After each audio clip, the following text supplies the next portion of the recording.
que j'aime le plus, c'est l'analyse de discours, le raisonnement, la rhétorique. Et là, Et oui, on le sait bien, maître Chacal, que tu adores l'analyse de discours et de rhétorique, que tu adores les sources. Et je vais t'en donner une de plus pour que tu comprennes pourquoi sur ce coup-là, dans ton analyse de ce TikToker, qui m'amène à t'analyser toi-même, tu t'es quelque peu viandé. Excuse-moi de la trivialité de propos. Ah.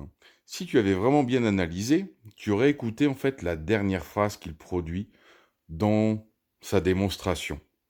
Certains pourraient dire maladroite, malhonnête, un peu sommaire. Même moi, je vais sûrement être un peu brouillon, mais tout le monde va me comprendre. Rassurez-vous.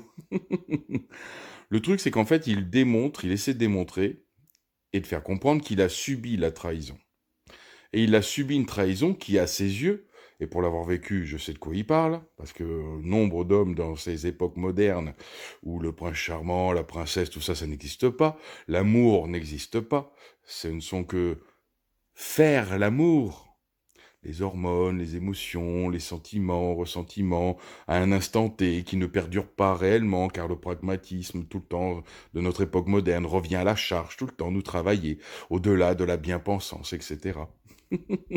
Que parfois tu essaies de produire pour ramener beaucoup d'abonnés à te suivre, et ça se comprend tout à fait, le jugement de ma part, hein. C'est le monde des influenceurs, hein. Pas de problème, nos soucis.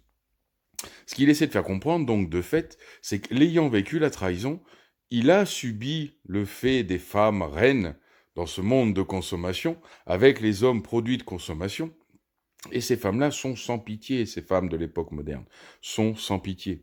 Que tu sois en couple ou que tu sois célibataire, toute femme qui te voudra s'en fichera complètement que tu sois en couple ou pas. Mhm. Quand tu es en couple et qu'une femme vient te draguer, tu penses réellement qu'elle s'en intéresse de savoir si tu es en couple ou pas? Et que si tu es en couple, ça va l'arrêter? Ça va l'empêcher de rouler du postérieur devant toi pour te charmer? Tu crois vraiment que ça va l'arrêter si elle a décidé qu'elle te veut? Même si tu faisais preuve d'une certaine pseudo-honnêteté en disant que je suis en couple, tu penses que ça va l'arrêter?